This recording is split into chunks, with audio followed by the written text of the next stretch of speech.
The courtroom was silent except for the rhythmic tapping of a single heel. Adesuwa stood, spine straight, face calm, eyes sharp. Before her sat a panel of judges, opposing counsel, and a packed audience that included both allies and skeptics. She didn't flinch. Her client, a teenage girl raped by her employer and accused of theft, sat behind her, trembling. Adesuwa placed a steady hand on the girl's shoulder. She had learned long ago that power wasn't always loud. Sometimes it was a woman's calm refusal to break. A silence that screamed, a stare that unsettled, a stillness that roared louder than fists. The journey to this moment wasn't one of mere resilience. It was war. A war she had won and lost multiple times. Each time she'd fallen, she'd risen sharper, stronger, harder.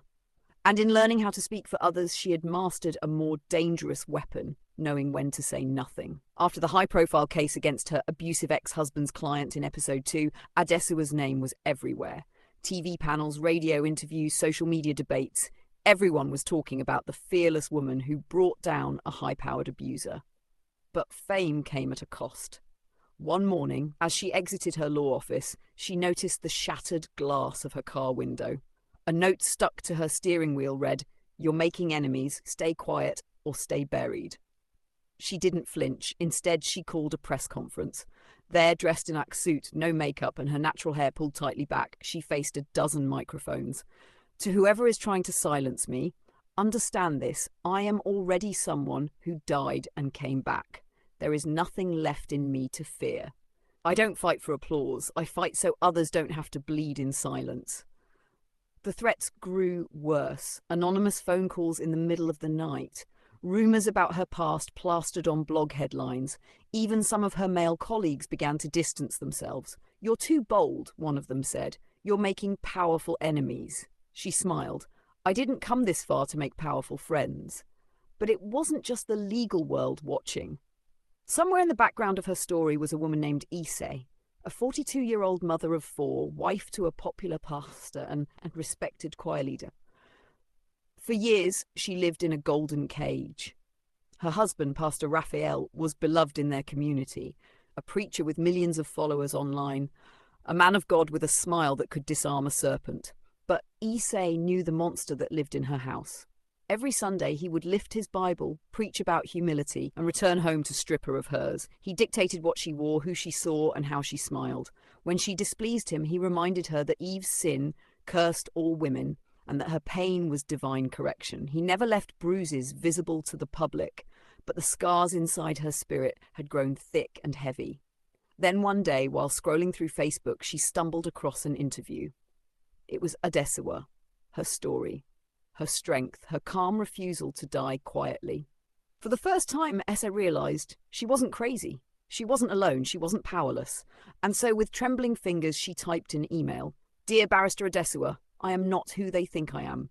It arrived in the early hours of a Thursday morning. Adesuwa read it twice. Then again, it was detailed, terrifying, dangerous, but authentic. She invited Essa to her office that same week. She arrived in a faded wrapper, sunglasses hiding puffy eyes. She was quiet, careful, shy. "I don't want money," Essa whispered. "I just want my life." Adesuwa studied her. "Then we will take it back." What followed was one of the most delicate cases of Adesuwa's career. Not just because Pastor Raphael was powerful, but because Issa was still afraid of winning. Victims often fear two things, staying and leaving. But Adesuwa knew how to walk them through that fear. With every session, every affidavit, every silent tear in her office, Issei found a piece of herself. Her voice returned slowly. Her back straightened with every new document signed. But then came the moment everything shifted. Adesuwa received a cease and desist letter from one of the top law firms in Lagos, representing Pastor Raphael. They threatened her with defamation, public disgrace, and financial ruin. "You don't have proof," the lead counsel had smirked. "It's his word against hers." Adesuwa had simply smiled. "Then let's go to court and see whose silence is more believable." The court case was broadcast live, a rare public trial. It drew massive attention. Church members wept, critics sneered, feminists rallied, but Adesuwa remained calm. Her power had always been in patience. Pastor Raphael sat confidently at first, smooth, controlled. He spoke of being a loving husband. He painted SA as mentally unstable, emotionally fragile, and manipulated by radicals like Adesuwa. This is spiritual warfare, he told the judge. They're attacking the body of Christ.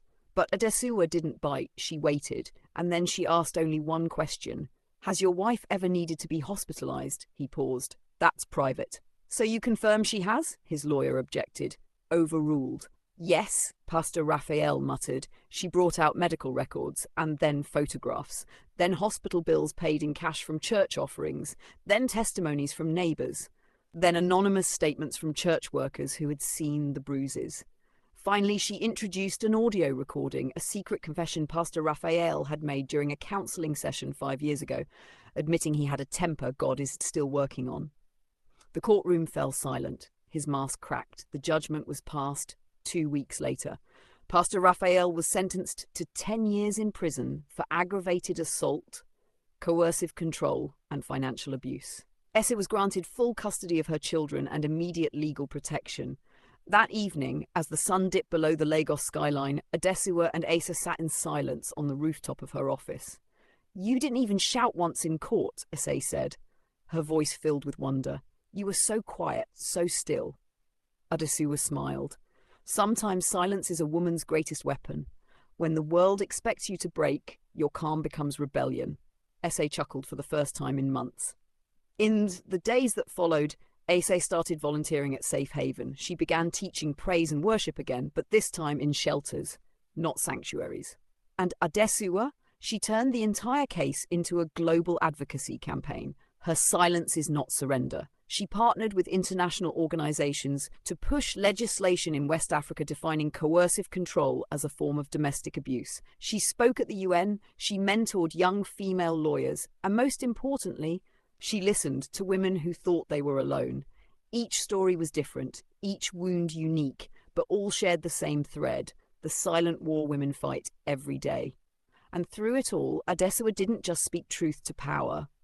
She sat in silence with those who hadn't found their truth yet, because she knew that within every quiet woman was a scream waiting to be freed, and she had become the midwife for their rebirth. Final words. Her silence was never weakness.